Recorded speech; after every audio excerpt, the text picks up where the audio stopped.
brinde para o médico, palestra, isso hoje já é assunto velho. Hoje a gente fala muito de advocacy, você fala de associação de pacientes, doações a associações de paciente, conflito de interesse de um médico que é um cliente da indústria farmacêutica, vende medicamento da indústria, aplica.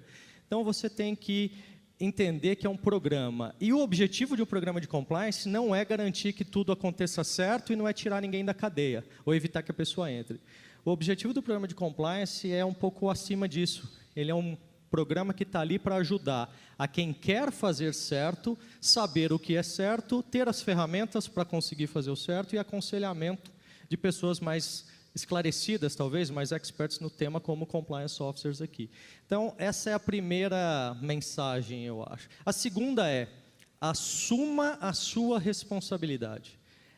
Por ser uma cadeia bastante complexa, onde não há total linearidade nas inter-relações, porque você tem um hospital que tem médicos, tem relacionamento com a indústria, tem um médico que tem relacionamento com a indústria também, tem um médico que é funcionário, um médico que não é funcionário. Não adianta ficar discutindo de quem é a culpa, né? Como na indústria farmacêutica se discutia muito. A culpa é do médico que aceita a propina ou a culpa é da indústria que dá a propina, né? Não importa, faça a sua parte, seja o exemplo. Vai demorar, você vai ter que ter essa paciência, mas vai mudar. Você vai começar a ter requerimentos de fornecedores, requerimentos de parceiros seus que vão lá. Então, nesse sentido, o varejo, que aí eu estou falando do varejo, ele pega um pedaço pequeno, mas ele também é parte da transformação. E a gente vai falar um pouquinho de algumas especificidades. Então, eu gostaria de dizer isso. Primeiro, que é um programa que não está aí para garantir o certo, ele está aí para dar ferramenta para quem executa o dia a dia da operação da sua empresa fazer o certo e ter aconselhamento quando quiser. Segundo, que ele nunca termina, ele vai trocar de assunto e ele é difícil. Você primeiro vai ter que ter muita paciência. Aprender a perder talvez seja a grande iniciativa que você tem que se comprometer com. Aprenda a perder no começo, escolha as batalhas, brigue com força e vá escalando o tamanho dessa batalha. E eu gosto de uma analogia que não vi ontem, mas vocês vão escutar muito por aí, você é o departamento de prevenção ao negócio, ou você é o freio da empresa, né? Quem gosta de automobilismo sabe que talvez não o primeiro item mais importante de um veículo de corrida é o freio. Porque não importa se você tiver um motor bom e tiver que começar a frear no meio da reta 200 metros antes da curva. Você vai ter uma velocidade média final muito menor do que seu amigo que tem o mesmo motor, mas tem um freio menor. Pode passar mais tempo acelerando. Então, aceite talvez esse freio, mas você use a analogia. Sou um freio. Do mesmo jeito que você não fica com o pé no freio o tempo inteiro no carro, você não fica com o pé no freio dentro da empresa. E quando preciso for, você tem um ótimo freio, você encosta no freio, resolveu o problema, pode acelerar de novo. Essa é uma analogia que eu aprendi a usar, porque você vai ter o ataque do seu negócio. Então, tenha a defesa já.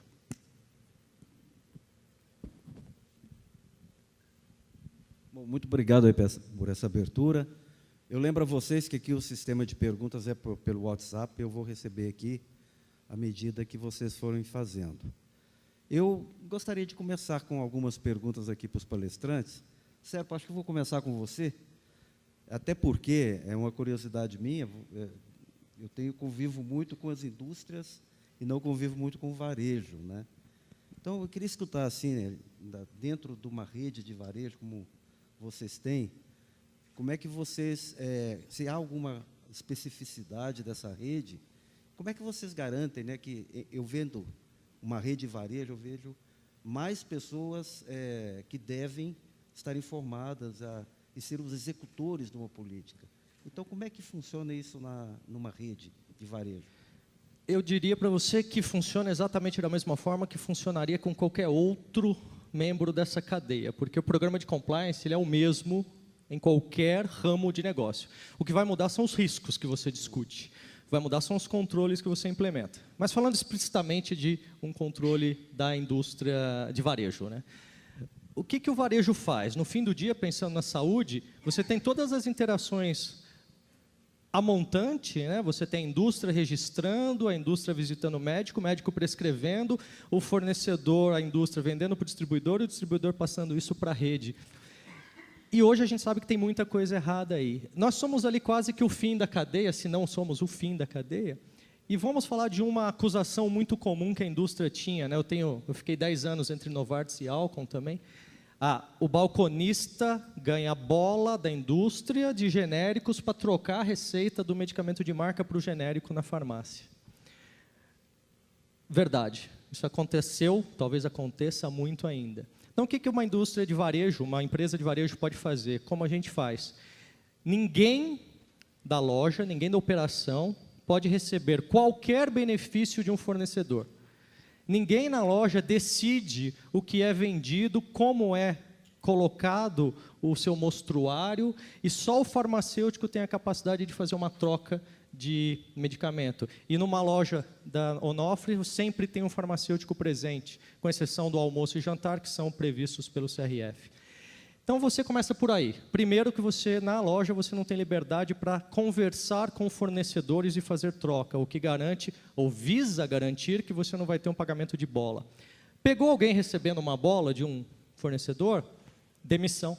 Não há discussão. Ontem a gente falou muito do haja, né? Faça a medida disciplinar valer. É demissão. Isso é indiscutível. Você demite, acabou. Ao mesmo tempo, você também tem o processo de grande compra com o distribuidor, com a indústria farmacêutica. Muita gente fala que as áreas de compras de algumas empresas só aceitam receber alguém se receber um presente, se receber uma bola por fora.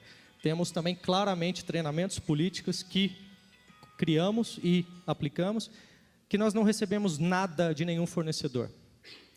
Nada exclui agenda, caneta, caneca, porta-crachá e pendrive. Panetone no fim do ano e o calendário, só isso. Então, começa a discussão assim, você vai entrar aqui para conversar comigo, a gente vai conversar sobre negócio.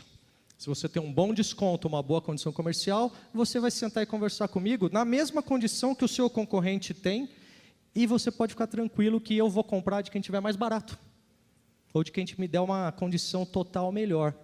Pode guardar esse champanhe, pode guardar aquela viagem de final de semana de Porto Seguro que eu não posso receber. Agradeço muito.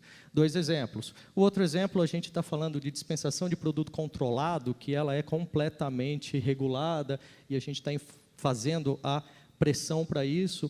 Isso paga frutos, né? Ontem eu estava escutando 2 empresas com quem nós estamos fazendo negócios. E nesses 2 negócios específicos, a Onofre foi selecionada por ter um programa de compliance. Que essas empresas têm, essas empresas dão valor, e elas falaram, a gente estava esperando alguém que a gente pudesse confiar neste tópico. Né? Eu não estou dizendo que as outras não tenham, não conheço as outras, mas a gente falou de vantagem competitiva ontem, é vantagem competitiva? É. Amanhã vai ser o básico, o mínimo, mas hoje ainda é algo que pode te diferenciar. Okay, obrigado. O Reinaldo, acho que quer fazer um comentário. Bom, eu queria fazer uma pergunta, antes de mais nada, de justificar a minha insistência de poder pegar o microfone invariavelmente, porque, antes de mais nada, eu sou jornalista e a língua coça, não tem jeito. Eu queria fazer uma pergunta para o Denis.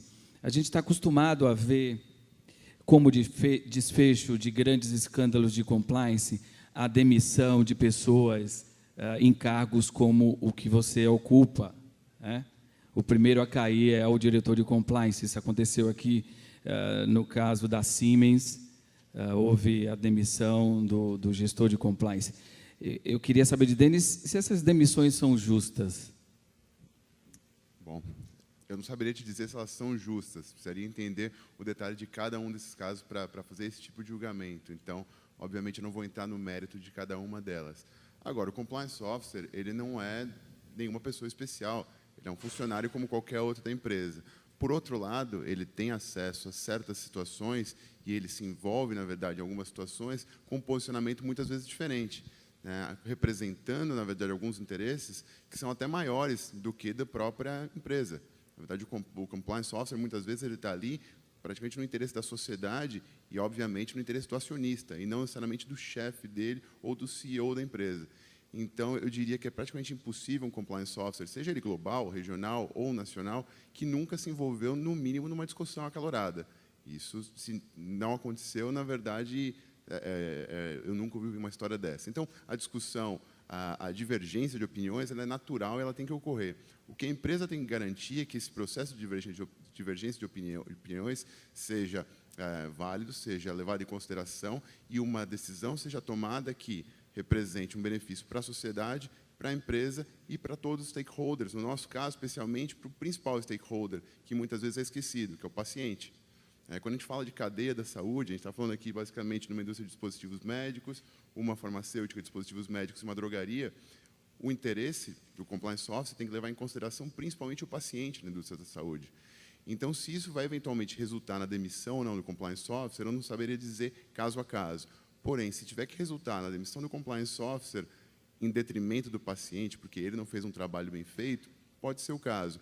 Por outro lado, ele tem que sempre resguardar, na verdade, a decisão mais correta para a sociedade, para os acionistas, e não, na verdade, preservando o lucro de curto prazo ou o interesse comercial especificamente. Então, eu diria que é um olhar um pouco mais abrangente, mas eu não entraria no aspecto de cada caso desse. O que eu quis dizer, na verdade, Denis, e aí a provocação subjacente, era a ideia de que, muitas vezes, é muito mais cômodo para a direção demitir o chefe de compliance, porque ela entende que a responsabilidade é toda dele, muitas vezes não é. É como, às vezes, demitir o técnico do time. Então, você dá uma satisfação para a torcida.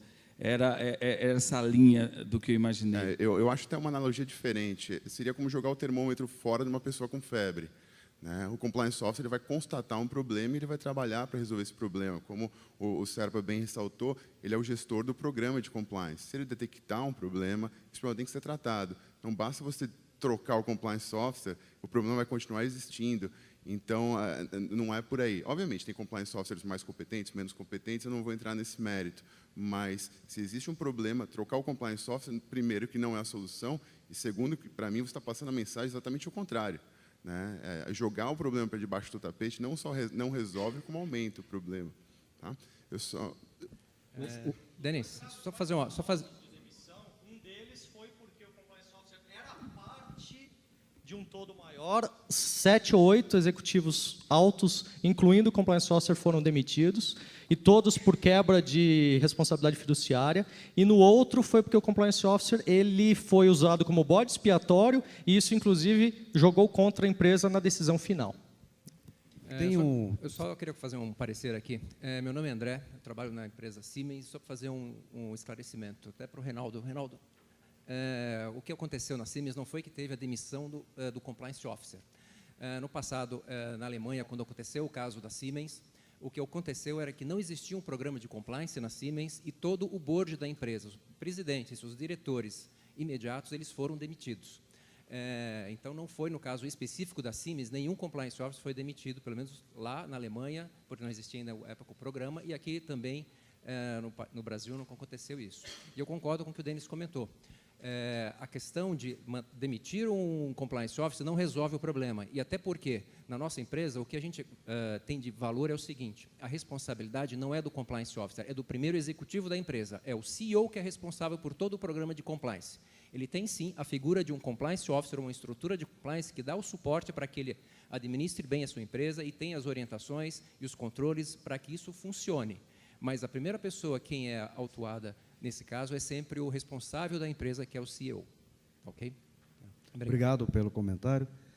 Antes de ir para a próxima pergunta, eu só queria reforçar a última frase do Serpa na abertura dele, que a gente tem que ter uma consciência muito grande de que a ética é e vai ser cada vez mais um fator competitivo e as empresas têm que ter isso na cabeça. Então, eu queria reforçar. Eu tenho uma pergunta aqui que veio. No caso, ele fala de indústrias farmacêuticas, que eventualmente dão incentivo aos médicos. Existe alguma instituição verificando isso, recebendo denúncia e efetivamente punindo?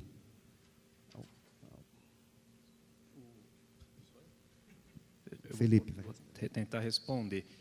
Eu acho que tem algumas respostas para essa pergunta, A primeira, que talvez tenha sido o objetivo da pergunta, seja instituições públicas. E aí, sem dúvida, a gente está falando aqui de polícia, tribunais de contas, quando a gente está falando de instituições públicas, você tem todo esse mecanismo público, institucional, do governo brasileiro. E isso é bastante relevante, obviamente, é fundamental, do nosso nosso Estado democrático de direito. Mas eu acho que talvez o valor agregado que as empresas têm percebido, e aí falando um pouco em autorregulação, as empresas mesmo criarem mecanismos, né, além desses. Então, quando você, dentro de uma instituição, de uma empresa, você já faz isso também, naturalmente, dentro de um programa de compliance. É um componente essencial. E talvez aí já está fazendo um pequeno benchmarking com as nossas indústrias, em que isso é extremamente comum. Uma parte crítica do programa de compliance, um dos meus colegas pode me complementar nisso, é o canal de denúncia. Ou seja, você fala em programa de compliance, você fala muito em treinamento, instituição de todas aquelas políticas, as normas. O treinamento é a figura-chave, né, de qualquer programa, mas, além disso, quando você pensa na efetividade daquele programa, você naturalmente é levado para ter meios externos de controle, em que você identifique desvios e possa tomar as medidas, como o Serpa também já colocou. Então, o canal de denúncias é essencial. Ele pode acontecer dentro do ambiente de uma empresa. E é interessante ver que numa sociedade moderna como a nossa, as coisas têm se expandido. E um outro formato interessante são as próprias indústrias se reunindo e, no âmbito de uma associação de indústria, também criar mecanismos para que os concorrentes possam se denunciar e que desvios éticos sejam tratados.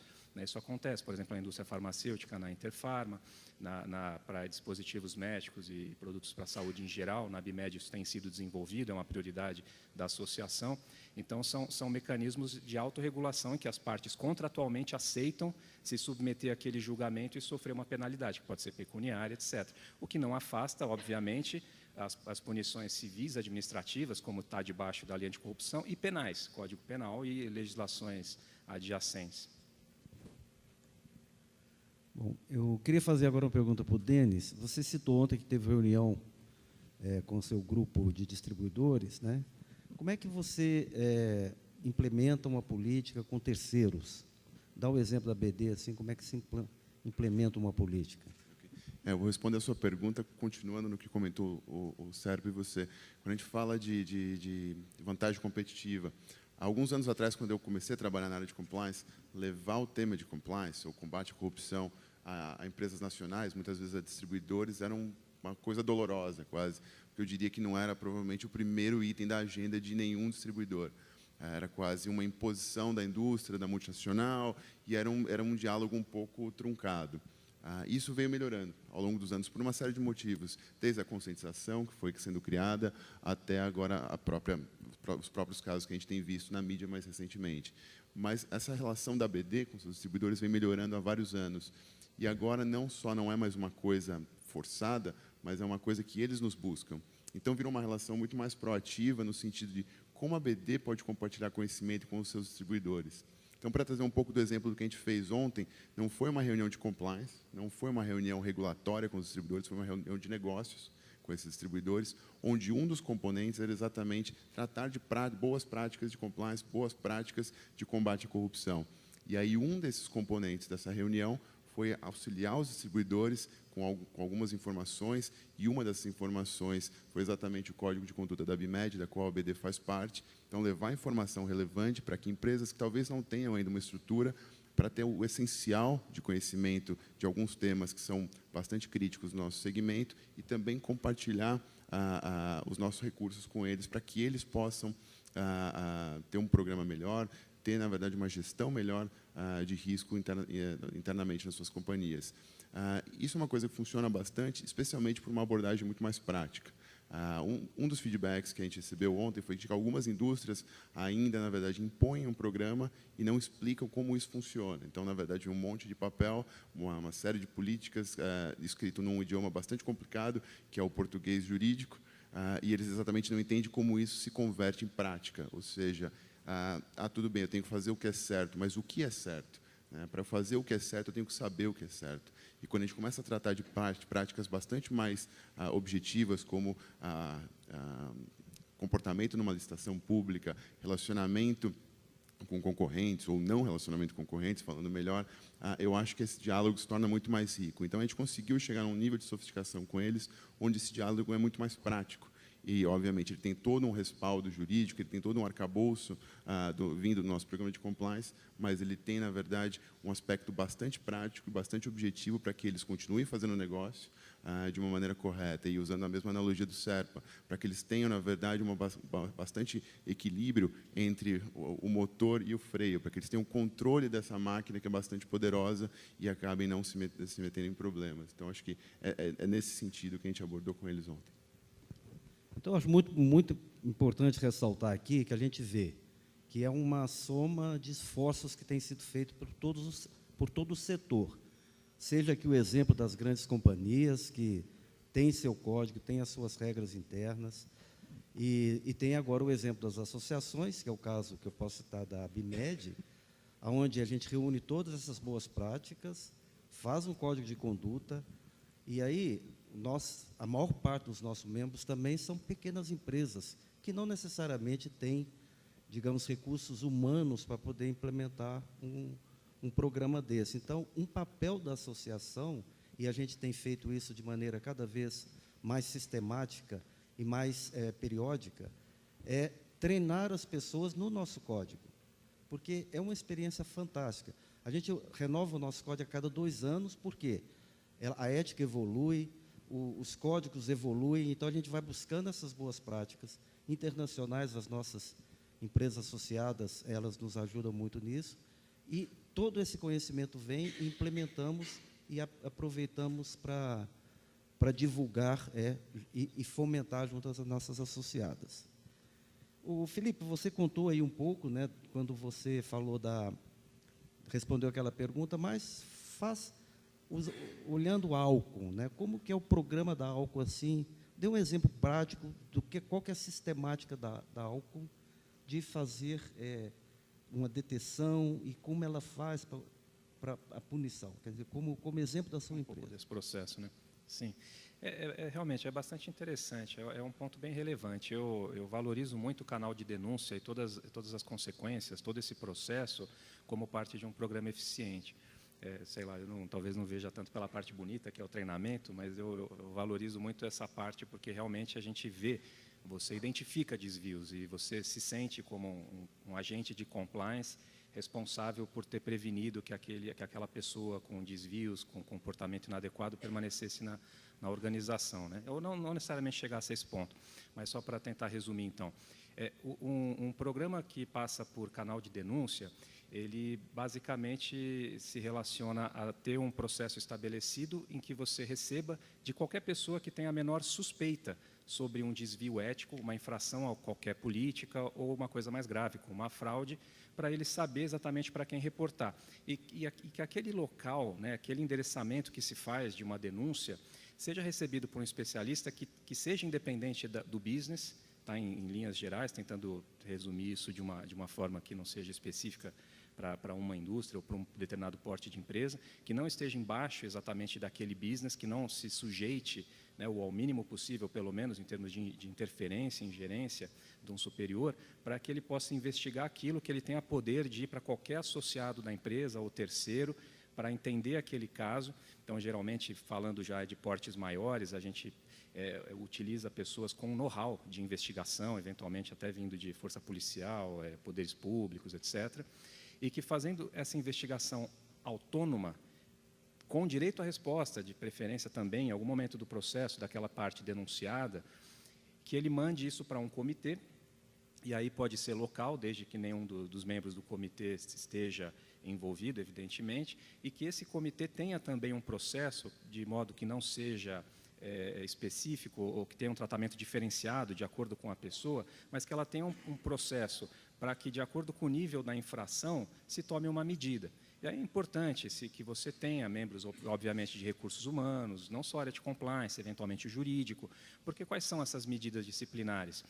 Basicamente, assim, a gente parte pensando do óbvio e do extremo, que seria o desligamento, e que, de fato, é importante, como o Serpa falou. E é importante a gente ter essa firmeza e essa clareza. Para coisas graves, fraude, não tem segunda chance, né? É importante a gente reconhecer isso e passar essa mensagem de forma clara para os colaboradores. Mas tudo para baixo geralmente tem soluções intermediárias. Você muitas vezes verifica que a pessoa, por exemplo, recebeu um brinde, não sabia exatamente se poderia, se era caneta, mas não era lapiseira, ou que era uma caneta de um valor X, Y, Z.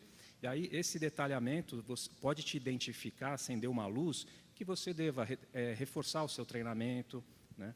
Ou seja, então, para simplificar e ser breve, você tem as medidas disciplinares, que vai desde uma advertência, uma suspensão ou desligamento, até por justa causa de um colaborador, e você tem toda a parte que é você identificar e fazer a autocrítica do seu programa de compliance, o que a empresa pode fazer para melhorar. E aí sim, treinamento responde 90% das perguntas. Só para concluir, uma coisa interessante que perguntaram recentemente, eu me preocupo muito com isso, empresas de porte menor. O que é um canal de denúncia minimamente possível? Vai do seu porte. Se você tem uma lojinha, bota uma caixa com cadeado num lugar restritivo, que as pessoas possam fazer as denúncias, mas não deixem de ter. Eu estou vendo que nós estamos caminhando aqui para o final. Eu vou pedir a vocês, então, para fazer um fechamento. Se vocês tiverem o caso, assim, um exemplo positivo, o caso prático da sua empresa, será bem-vindo. Mas lembrando a todos vocês, assim, que o setor tem que se unir, toda a cadeia tem que se unir, e nós temos que ter consciência que cada um de nós pode e deve trabalhar para que a gente viva num ambiente aceitável de ética aqui nesse país. Então, eu pediria, né, por gentileza, a gente fecha com o pronunciamento de cada um, e se vocês tiverem algum caso positivo, exemplo prático, seria bem-vindo. Bom, agradeço de novo pela participação aqui no evento. Eu acho que o caso positivo, não vou trazer nenhum caso específico, mas é uma mensagem, de novo, bastante chave para o nosso programa, que é o que tem nos ajudado bastante e é o que tem sido reconhecido como um programa diferente por vários parceiros, muitas vezes internos, outros externos, fornecedores, distribuidores, etc., que é o alinhamento estratégico com o negócio. Não dá para ter um programa de compliance desconectado do negócio, um programa de compliance que, na verdade, não faça sentido. Como todos vocês, ou alguns de vocês, ou a maioria talvez saiba, um dos componentes de um programa de compliance efetivo é exatamente o mapeamento de risco, o risk assessment. Não existe um programa de compliance de prateleira que se encaixe em toda a empresa da mesma maneira. Apesar dos elementos serem os mesmos, na verdade, o risco, o mapa de riscos varia de acordo com cada empresa. Então, uma coisa que tem funcionado bastante bem para a gente na BD e que tem sido bastante reconhecido é, na verdade, o entendimento da prática do negócio, o entendimento do risco de mercado, para que esse programa seja bastante relevante.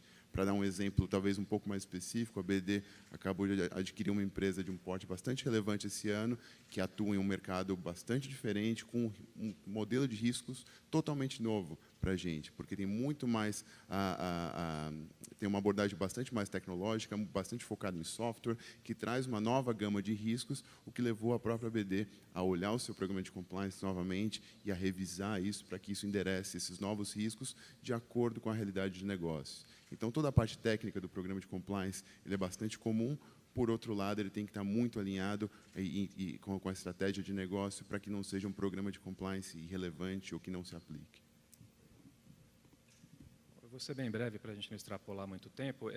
Eu concordo, eu ratifico. Eu acho que é muito interessante para esse público, né, ter em consideração que o benchmark é interessante, mas, de fato, vocês têm que entender muito bem, né, cada qual o seu próprio negócio, para pensar nos riscos e o que é um processo razoável para endereçar esses riscos.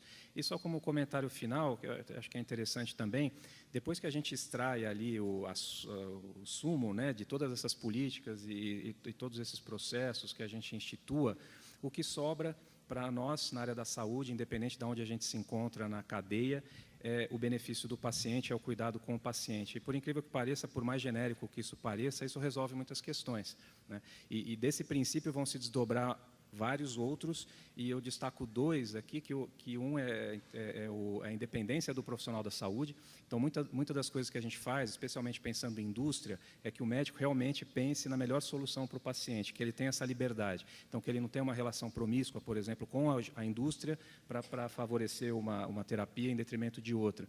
E o segundo princípio é não incentivar o uso indiscriminado de medicamentos ou de terapias. E muitos dos problemas que a gente vê também estão aí. Então, óbvio, uma indústria quer que venda o máximo possível, mas esse contraponto é fundamental. Aí talvez seja aí a ideia de motor e peso, né? Obrigado. E eu gosto de ser muito prático, então acho que a primeira, aí falando de um conselho mesmo para quem trabalha com compliance, principalmente quem está começando ou implantando o processo. Primeira coisa que você tem que ter em mente, você depende de todos os outros funcionários da empresa. Você está lá para servi-los, né? Então você tem que ser um ouvido aberto, você tem que ser uma pessoa que não sai correndo com o cabelo pegando fogo, isso é um termo que os americanos gostam de usar, por cada pequeno problema que te aparece. Quer dizer, se você é aquele cara que eu estou com um problema, me ajuda, 5 minutos depois o CEO está me chamando porque que eu fiz aquilo, nunca mais vão perguntar nada para você. E a partir do momento que não te perguntam nada, você não sabe mais o que acontece, o seu programa de compliance começa a ir para o ralo. Então, ponha o interesse da empresa e dos seus colegas em primeiro lugar. Isso não significa faça tudo o que eles queiram fazer. Significa ajude-os a fazer a coisa certa.